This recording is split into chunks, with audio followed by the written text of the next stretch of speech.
meeting today, the purpose of it is to discuss the proposed strategies that we have been working on with NACOG for passenger transportation service in Yavapai County. As you all know, we've been working with NACOG on this project since late 2019. We've met with the advisory committee a couple of times going over the information that we've gathered and have had meetings with several of you, either through coordination committees or one-to-one interviews or focus groups. So the information that we're presenting, the strategies that we're presenting to you and we've presented to other subregions of Yavapai County over the past week are all based on the information that's been gathered as part of this study, including also the extensive survey that was done this spring and the past studies and coordination plan elements that have been implemented in the county in the past. So just to take a few moments to refresh what our understanding is of passenger transportation needs in Yavapai County. This is all familiar to each of you because you work on this subject day in and day out. One of the things, a couple of things that are guiding us in thinking about strategies for the near, medium, and long term are thinking about the population trends that are proposed for the county. It is expected to continue to grow at the rate at which it has been growing over the past several decades, and certainly at a more greater rate than neighboring counties or the other counties that NACOG represents. Additionally, thinking about who lives in Yavapai County, we do know that there's a higher percentage of older adults, people with disabilities, and rent-burdened households than compared to the state overall, and those are populations that typically have transportation needs.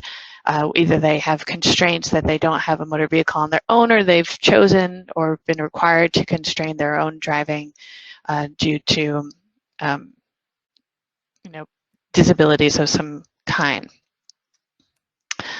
Additionally, there is a large population of veterans within Yavapai County as well, who do receive some services through the Veterans Administration, but the need greatly exceeds the availability through the program.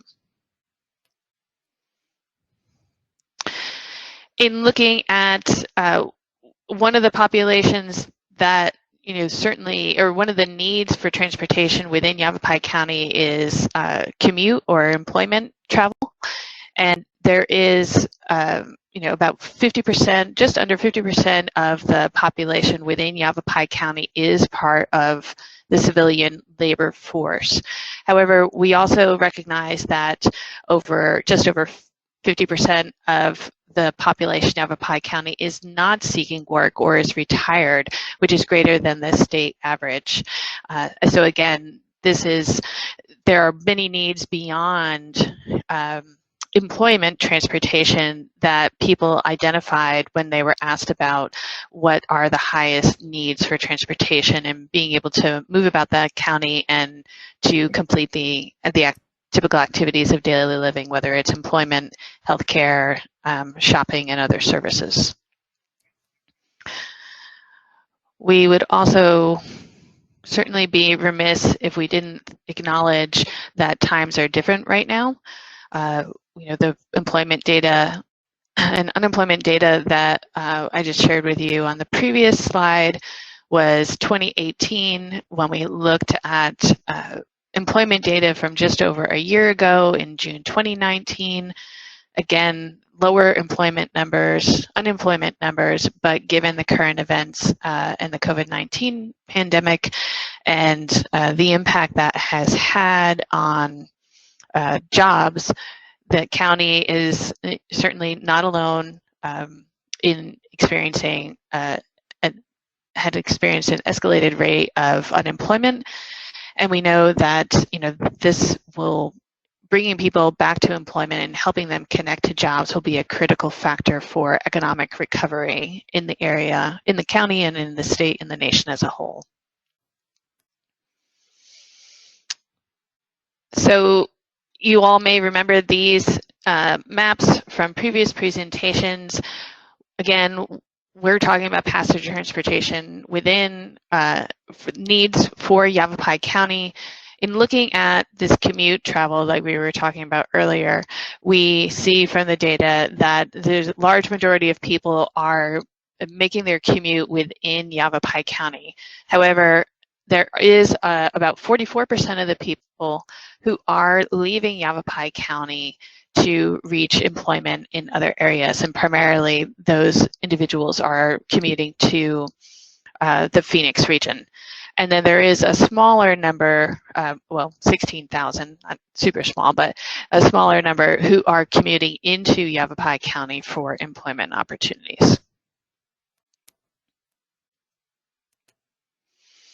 I mentioned the survey that was conducted this spring, and all of you were instrumental in helping us promote it. Hopefully you had clientele that participated in it, or and hopefully you participated yourself. NACOG got an excellent response to the survey. Well over 600 people participated in the survey. And one of the questions that we asked was to ask people to identify what they felt the purpose of passenger transportation services were within Yavapai County. And it was, this question was, the answers from this question were really good to see, because it supports what we feel are the critical needs of Yavapai County residents in order to access care and services. That's a fundamental aspect of passenger transportation within Yavapai County, as well as, you know, in the state as a whole. But, you know, with our focus in Yavapai County, the people who responded to the survey agreed that this is a critical service to provide for people who have constraints on their mobility. They either don't have cars or they cannot drive any longer. They need to get to healthcare and other services, and transportation is a critical component for many people for employment opportunities. And there are gaps in the service right now that we can make improvements to.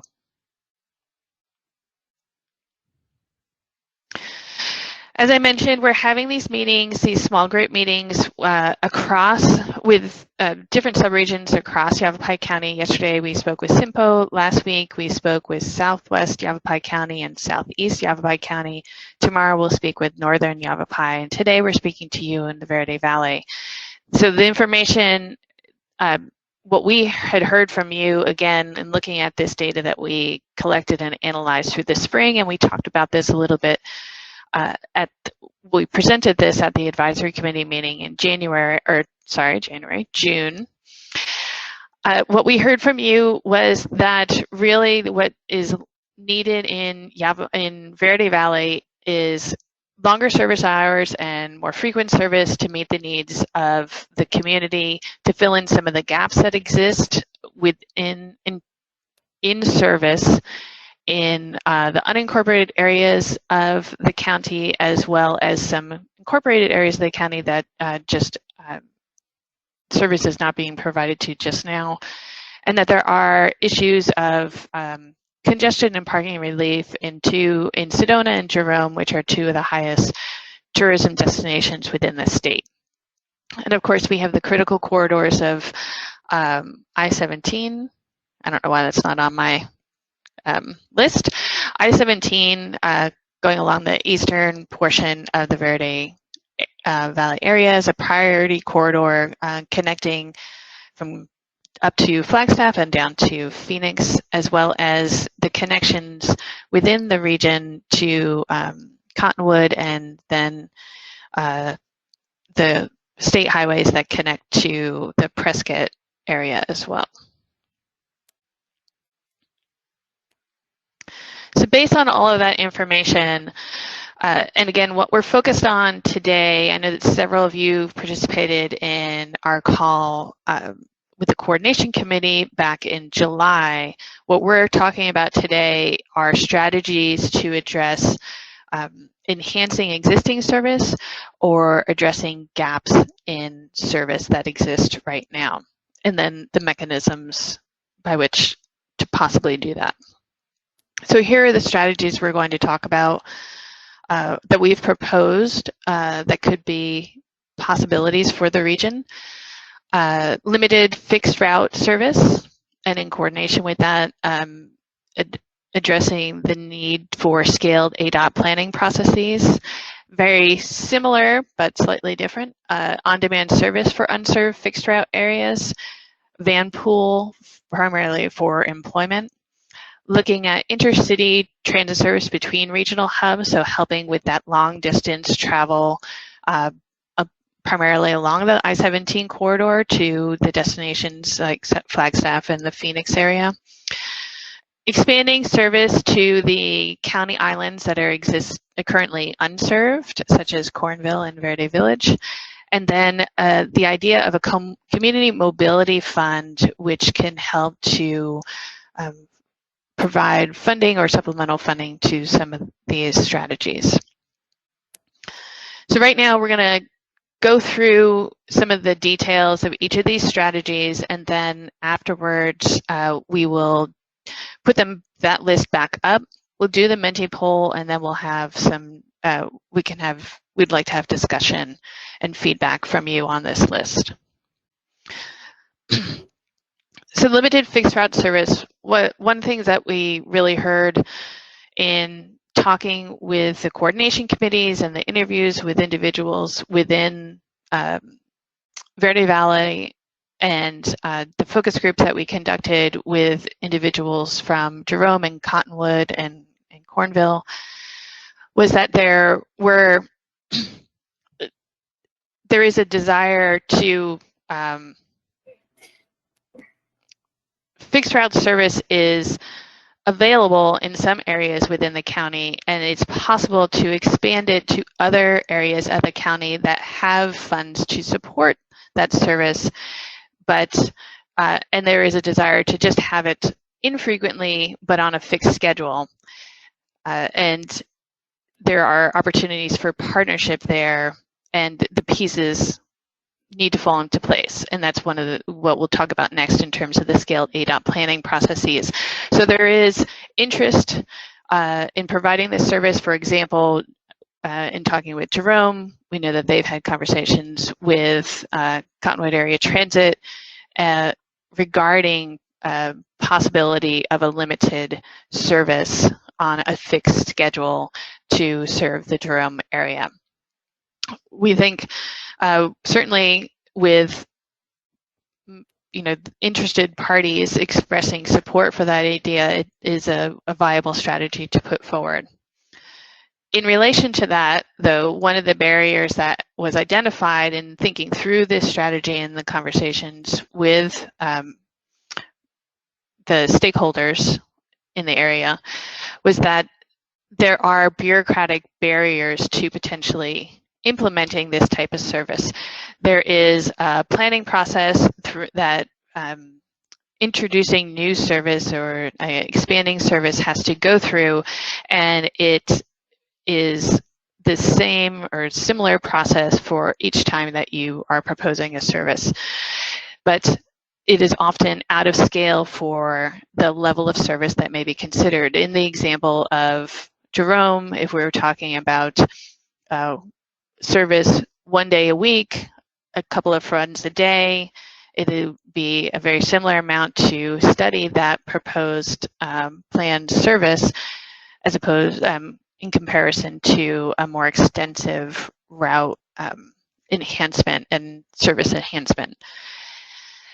This does seem out of proportion, and so one of the other strategies, a complement to the one I just discussed, is to propose to ADOT a consideration of a scaled ADOT planning process so that it is in proportion to the level of service that's being considered.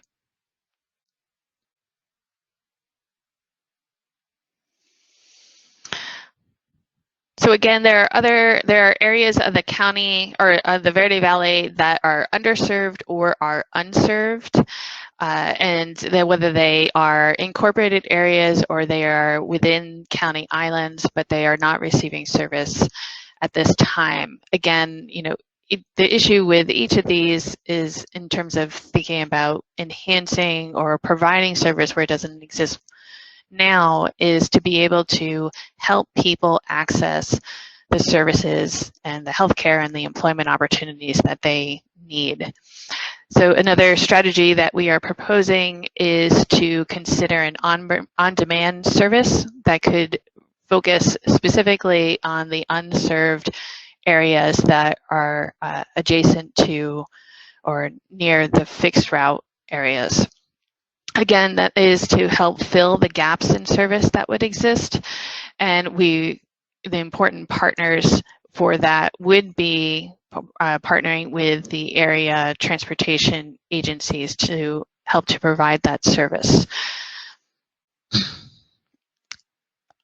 Possible funding supports for that is, we could look at the existing CARES Act funds, but that is, certainly a limited opportunity right now, as well as the opportunity for a community mobility fund, which would be community generated, that would be specific to the needs identified within the community.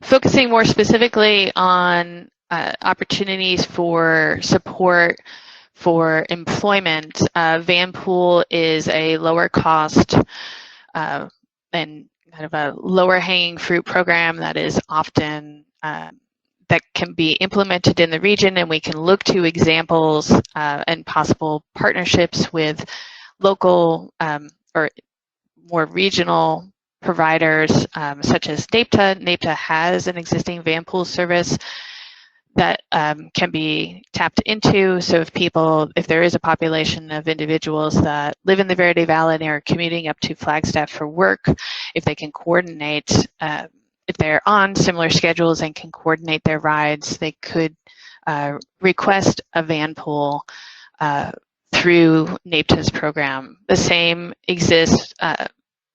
The same is true for Valley Metro. If there are people that are making that longer distance commute from the Verde Valley region down to the Phoenix area on similar schedules, there is another program that could be tapped into, which would provide the benefits of, obviously a transportation connection, but also helping to reduce congestion in those areas and reduce the risk of crashes on our local and regional roadways. That funding support, those existing programs allow you to then utilize one of their vehicles, and then the financial support, each rider in the Vanpool pays for their ride each time that they ride. Again, some of the challenges with that certainly would be identifying and the coordination of identifying individuals to participate in the Vanpool and then continue to participate in the Vanpool, and finding local organizations that could take the lead on that.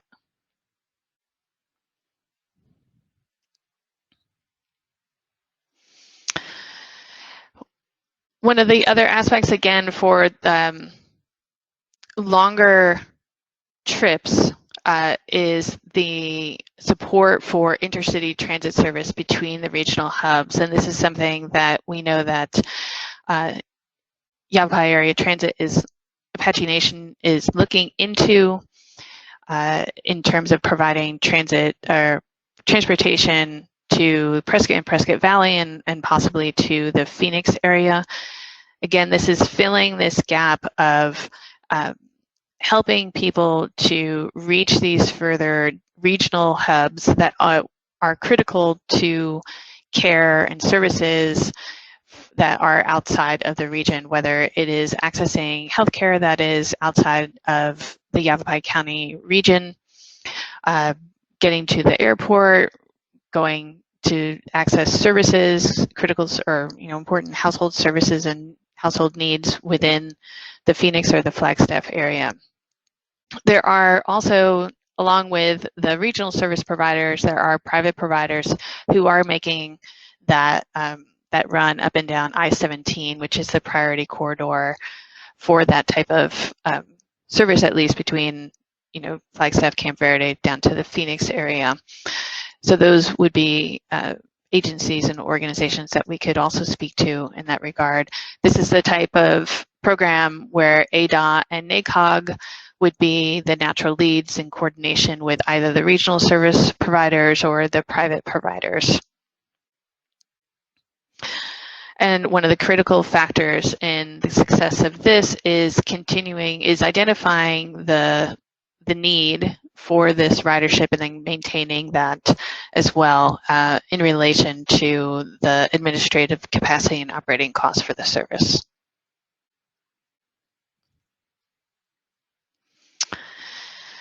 As I mentioned earlier, again, from the meetings that we had this spring, that was identified that there is a need and a desire for expanded service within the Verde Valley, that and in areas that are adjacent to the service that is already being provided by providers such as CAT, Beaver Creek Transit, and YAT. However, if these areas sit within county islands, they aren't necessarily eligible for, say, if they don't fall within the city of Cottonwood, then they're not receiving financial support for service to those. City of Cottonwood is not providing financial support to go to areas that are outside the city of Cottonwood, typically. So some of the areas that came up in the interviews that we conducted were the Verde Village and Cornville, and this is an opportunity in an area where Yavapai County could provide support to meet the critical transportation needs for these areas that would also not require an extensive addition to the fixed route service that already occurs within the area. Some of the barriers to success for this would be certainly the lack of sustained funding, and then if there was not the ridership that is assumed to be there or known to be there, if that isn't sustained over time, then again, you know, justifying that expense in that route may be questioned. And then finally, So this is Robert Mills. When we expanded our transit system out to the Beaver Creek Rimrock area, ridership was starting to pick up just before COVID hit and we had to shut down. So sometimes it's just a matter of serving for a while before the ridership gets to know you there. So just a comment. Okay, thanks, Robert. And then Bruce, thank you for correcting me. I thought we had it in our notes that you had said Verde Village. You are covering that by CAT and Village of Oak Creek. We'll make that correction. Thank you. So the last strategy that we have talked with NACOG about is the idea of a community mobility fund. So as you saw, most of the strategies that we've proposed require some type of funding support, and there's a limited amount of funding to go around for transportation services and operations and capital investment. And there's always a need for more.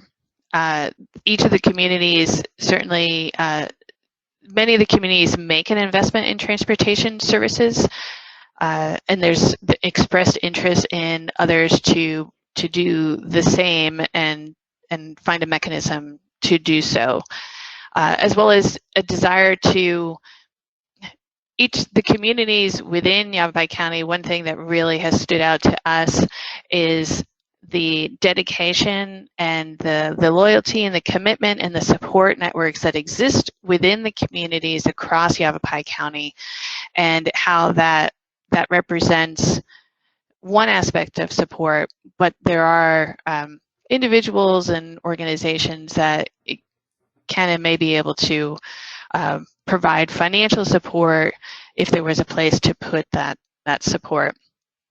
So what we've proposed is the idea of a community mobility fund.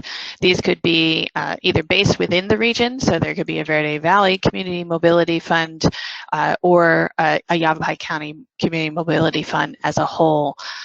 This could be administered by a local municipality or a nonprofit, and it would be to provide funding and supplemental funding to meet the needs that have been identified by the community, in that the funding support comes from the local community and goes to the local community. Certainly, several nonprofit agencies across the state get administrative support because they're, running a nonprofit is there is an administrative burden to that. And Arizona Community Foundation, one of the services that they provide is to help with some of that administrative and operational aspects to smaller nonprofits that exist across the state. So that would be a potential partner to look at for that. They can also help with the administration of funds. Again, one of the some of the funding sources that could support an idea like that would be local community members, but as well, you could look to foundations and grant funding that then that money could go into this community mobility fund to support the needs of the local community.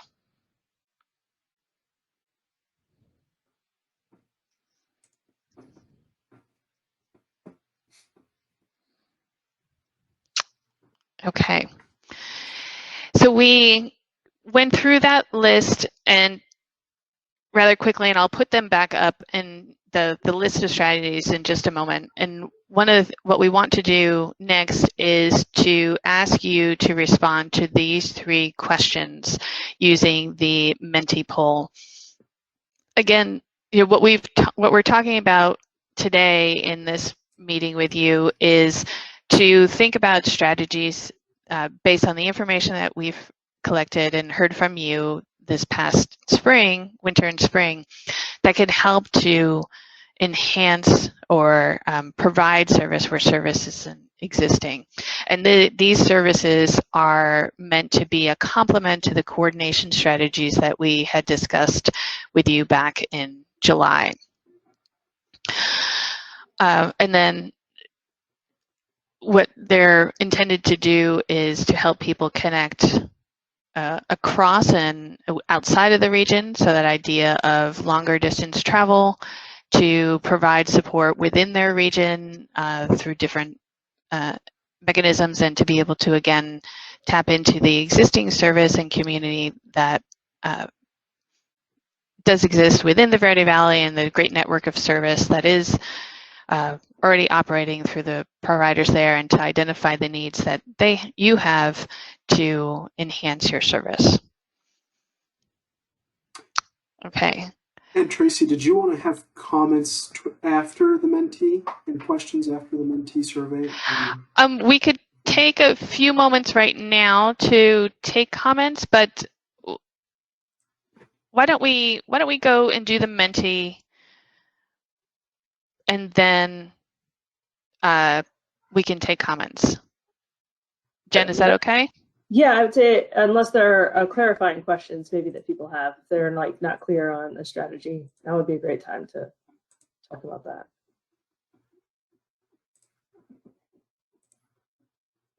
Again, any questions from the group on the list of the strategies?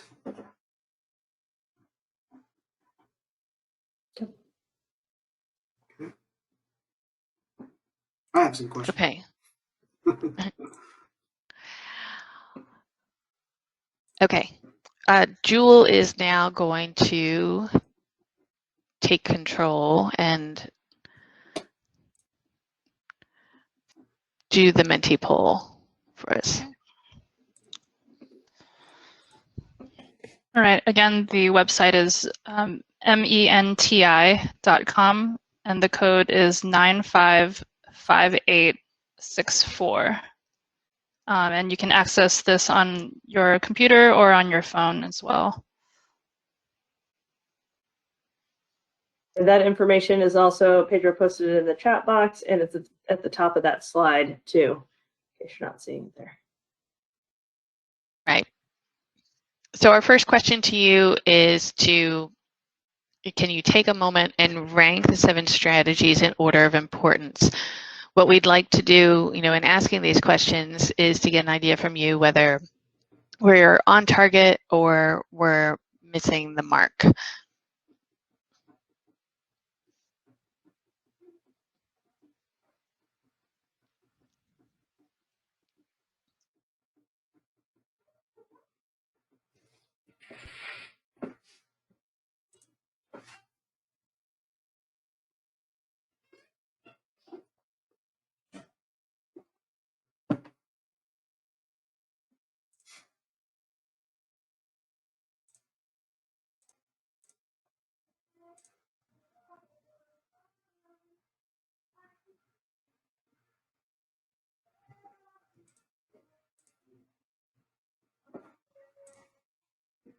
And in case people are wondering, you can see how many people have responded to the poll by the number in the bottom right-hand corner. There's like an icon of a little person.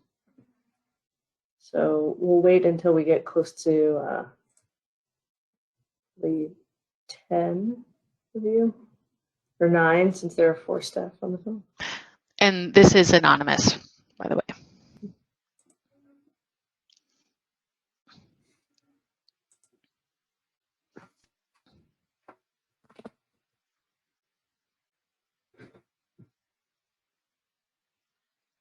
We're going to keep everyone here until we're done. So. That's right. No one goes home until they finish their homework. That's right. Taskmaster.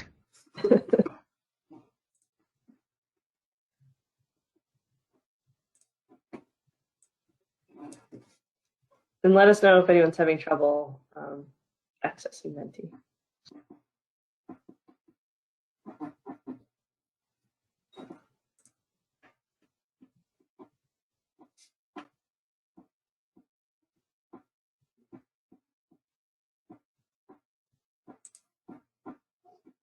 Okay. Should we move on to the next? Sure.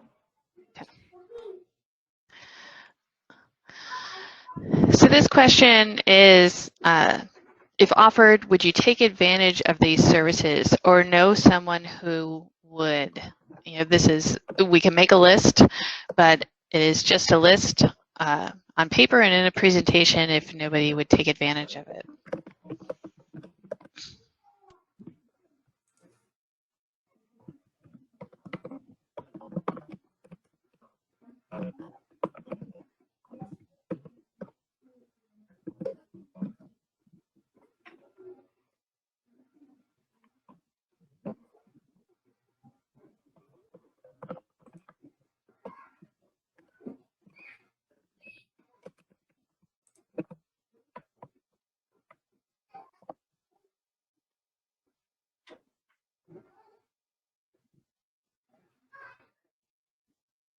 Okay.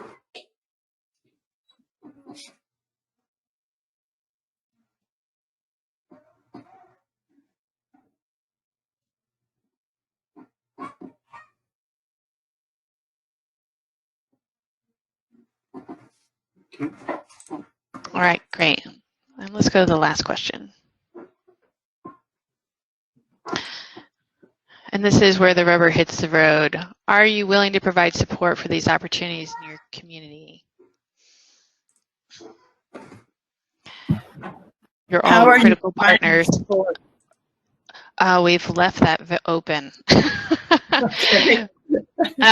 It was intentional to leave it open. And again, this is anonymous, but we know who's on the phone and we'll follow up with you where you can define it more specifically to us. But support, certainly can mean anything from financial support to in-kind to helping us network and move towards implementation of the strategy in terms of working through the issues that may exist in in implementing it, finding partners within the communities and champions to move things forward. So any and all of the above, but we'll be looking to you to help us to define that more. And for each strategy that varies.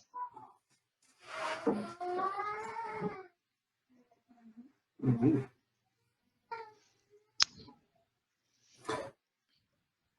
Okay, great. That is our last question. We will keep this poll open for a week. And so if there are any individuals who were not able to be on today's call that you'd like to have participate in that poll, they can review the slide deck, read the information on the strategies that we've presented, and then provide their input on menti.com. So now what we'd like to do is open the floor up to discussion. And Pedro, if you can make me the presenter again, I'll put the summary of strategies back up. Sounds good. Okay. And I guess maybe if we can start off, Robert Mills, I believe you're here. Maybe we can start off with the recent application that Yavapai Apache Transit has submitted for tribal funding. Maybe if you can give us a couple comments on that. All right, thank you, Pedro. They came out with a tribal transportation grant, and we applied for that grant to expand our current system, which does Clarkdale to Camp Verde and Camp Verde to Verde Lakes and the Rimrock, Beaver Creek area. So we totally want to expand that and meet one of the county's needs by doing a fixed route transit system between the Verde Valley and the Prescott area, and also 2 to 3 days a week doing a fixed route transit system between the Verde Valley and the Phoenix area. So the application was submitted last week, and we're waiting to hear back. We should hear back by the end of this year whether we got the grant or not. And if we did, we'll start the planning process and go from there. If not, we'll try again next year. That's excellent. So hopefully we can fill one of the gaps by going between the Verde Valley and Prescott area if we do get this federal funding. Definitely. Great, thank you.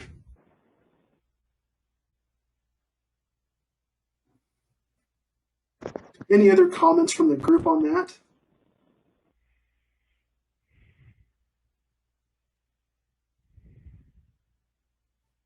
Okay. And again, we'd love to provide any kind of clarifying information. If you have questions, we've got our experts here, so you can definitely take advantage of them. Hey, Todd. Todd is off the line, but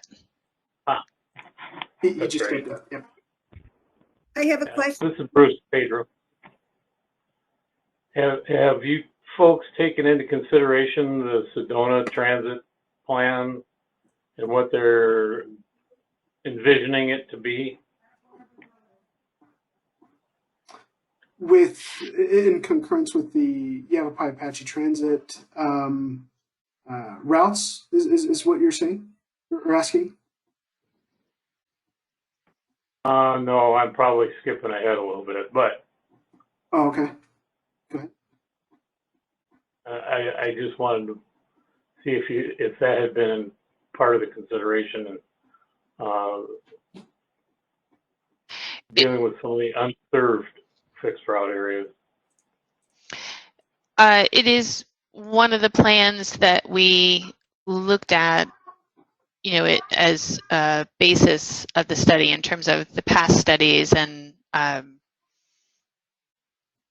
yes, Karen has been difficult to get a hold of to get an update on that, but I did see that they are in the process of hiring a transit manager now.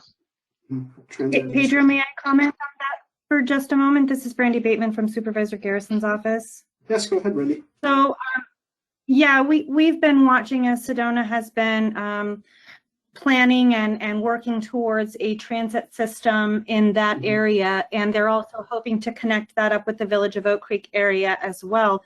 One of the things that Supervisor Garrison and I are pushing, we pushed last year and we're pushing again this year, is a piece of legislation that would implement a bed tax in unincorporated areas of Yavapai County.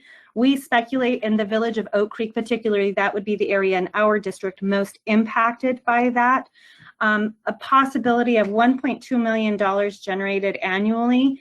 And because bed taxes are very specific in what you can use them for in terms of they have to promote tourism, one of the things that we had hoped we would be able to do is take a significant portion of that money and put it directly towards transit and transportation, whether it is people that are, you know, it's going to affect the tourists because they're going to have the ability to stay in the Village of Oak Creek and travel to uptown Sedona, reduce congestion on the roads up there, but also our residents that live in those areas will be able to be impacted by that. So as that legislation continues to move forward, it was doing quite well last year before the legislature signee died. But again, we're thinking that we could easily, if approved, we could easily invest anywhere between $500,000 and $700,000 annually into transportation, transit.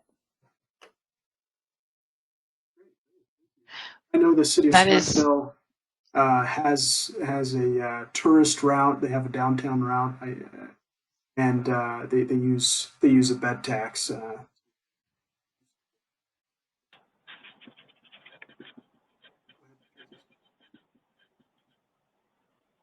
Problems. Brandy, what is the consideration right now, Brandy, with like this current event of the coronavirus is showing some of the vulnerabilities of different revenue sources for jurisdictions? Has there been discussion in that regard with this legislation?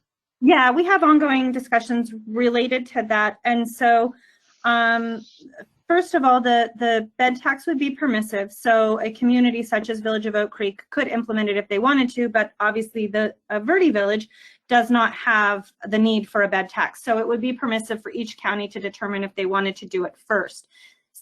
Second, we've been watching, particularly in the Sedona and the Village of Oak Creek area, although most of their projections for losses in revenues and bed taxes because of the current pandemic, we are still experiencing a fair amount of growth and collection of those bed taxes. And so it would definitely, so maybe in our first year, we would see a little bit less than that $1.2 million, which we thought would be conservative in terms of generation of a revenue, but that we would still see a significant revenue generator that could be directly invested into transit.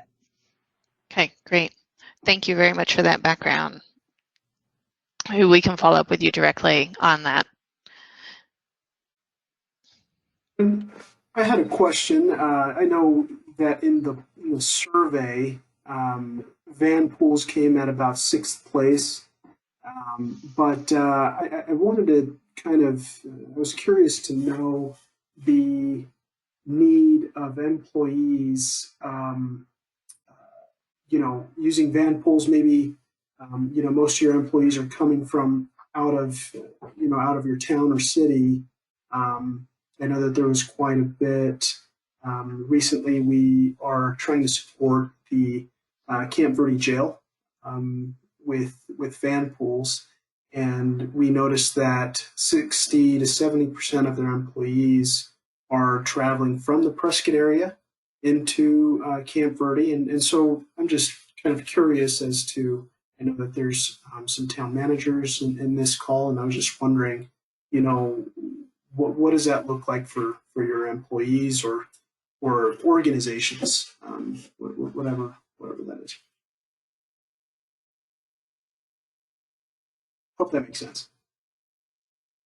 Pedro, I hate to dominate the conversation, and if somebody else wants to chime in, but we, So obviously we have a tremendous hospitality industry here in the Verde Valley and specifically in Sedona, and most of our Cottonwood, Clarkdale, Verde Valley residents simply can't afford to live in the Sedona Village of Oak Creek area where that hospitality industry is booming.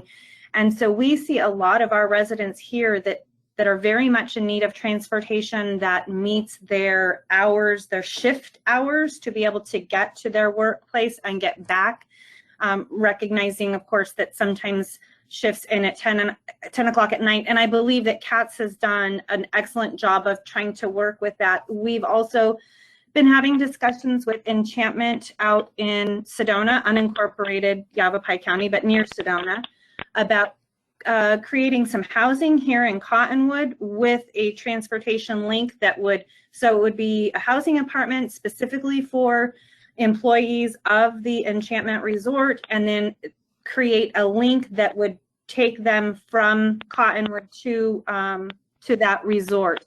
So that's just one instance for sure where I think we have to keep in mind that 80% of the workers in Sedona don't live in Sedona. They live in Camp Verde, Cottonwood, Cornville, Clarkdale. That's a pretty significant number of people that are in need of transportation. Right. And that partnership that you're talking about with Enchantment, would they provide the funding for the housing? Yep, they're planning on, well, they're looking into purchasing a piece of property. Potentially, this was before COVID. We haven't had many conversations with them since then, but I think that there's still a need. The need waned for a while when things were shut back down, but again, we're seeing the numbers in Sedona. We're in constant communication with the chambers and watching what our visitor numbers are doing, and they are increasing. And so I think as those numbers continue to go up, we will see that Enchantment will continue moving forward on that. And they will. They'll be building it. It will be their apartment complex. They will manage it. And they also want to participate in funding for transportation. The link at this part, that it only goes so far towards where Enchantment is. And so they've said that they would consider looking at being a funding partner to get our transit all the way out to the resort. Yeah, Brandy, I've talked with Enchantment about that. They did have some apartments right off of Bent River Road, and we were picking up a fair number of their employees and trainees that were living in those apartments and transporting them from CAT to Lynx and then Lynx over to Sedona. The one thing that was lacking in that whole process was a way to get them from the bus stop on what is it, Dry Creek, I think, to Enchantment. And right. I've tried to work with them and say, this is when the bus is going to be there. If you bring your van up to the bus stop, you'll be able to take them to Enchantment. They have a new leader there right now, Bruce, and so okay. We've been talking with him, and he's very much interested in being a partner on multiple levels. Okay, that's good to know. I had been working with him, kind of. And they are talking about that instead of like a van pool that would run from the housing that they'd be providing to the resort directly. I think their desire is more, if they're going to be a funding partner, to be a funding partner of something that's bigger and more global and more capable of meeting the needs of a larger area and not just their employees, but making sure that it does meet employees' needs. So again, I think they've got some dollars, and they would be, if we were able to implement that bed tax, because they are in unincorporated Yavapai County, they would generate a fair amount of tax themselves that would not be part of that 1.2 million that I spoke of earlier in the Village of Oak Creek. So it would be a separate dollar pool, and again, we would be able to put that money in transit. Interesting. Great, thank you. Thank you for sharing that, Brandy. Probably have a good follow up with them. That'd be great. Cool. And then other, I guess maybe from the town leadership, are your employees currently living within your town limits, or are they coming from elsewhere? Do you see need of those van pools? Sorry, beating a dead horse here. That's all right, Pedro. This is Russ. I appreciate the question, and we have them from all over, even within the town. And so the larger employers, the irony is that Robert's done an excellent job of preparing the largest employer for success, at least to the extent that that's possible with the riders. They're collecting them from the places that would fulfill their need at the casino. From our perspective, it's really hard because we don't have a large, we're one of the larger ones, the school's one of the larger ones, and there's a distribution there that's so broad that probably isn't conducive to a van pool setup specifically, but is at least at some level connecting to some of the systems all the way from Lynx to Lynx and through Cottonwood. So I think our interest, at least a missing piece, and I think Robert just mentioned he was looking at that from a citizen perspective, is the connectivity to the county, the rest of county. So crossing that over into Prescott Valley. If they were able to pull that off and do that, I wouldn't be surprised if that, not only for just service needs, but for employment needs, might fill a niche that not only would help a lot of people in Camp Verde, but may actually connect the two whole systems. So that's what I was interested in. It looks like that's headed in that direction. And thank you once again, the Yavapai Apache, are pulling that together. But a van pool is a little difficult for us because we've got so many distributed staff, and we do have a wide variety of schedules right now. So it's a little difficult to pull off a real good project there. But I appreciate the question. And this is Robert. Keep your fingers crossed, everybody. We get the grant because it's been submitted. Let's just hope we get it. And Robert, this is Tracy, and you're coordinating with YRT on the other end, or who are your partners on the Prescott Valley side for that? I've just worked with Pedro, and he's gave me some names. I really haven't got a partner there yet. I don't want to approach them until we know we got the funding and it's going to happen. Then we'll get specific partners. But he's given me a name, a couple organizations in the Prescott area to contact, but I really haven't worked with anybody until I know it's a sure thing. Got it. Okay. Most likely it would be Simpo and what.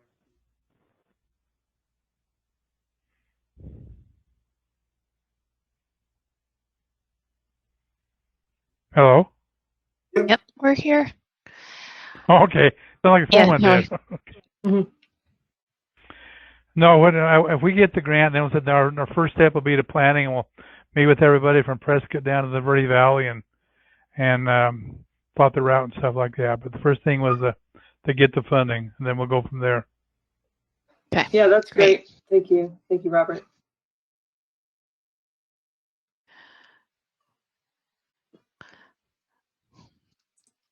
Well, we're a little over the hour, and we want to be sensitive to everyone's time. Does anyone have any additional comments that they'd like to provide right now? We are all, of course, always available via email or pick up the phone and give Pedro a call. I know that he's in touch with many of you often.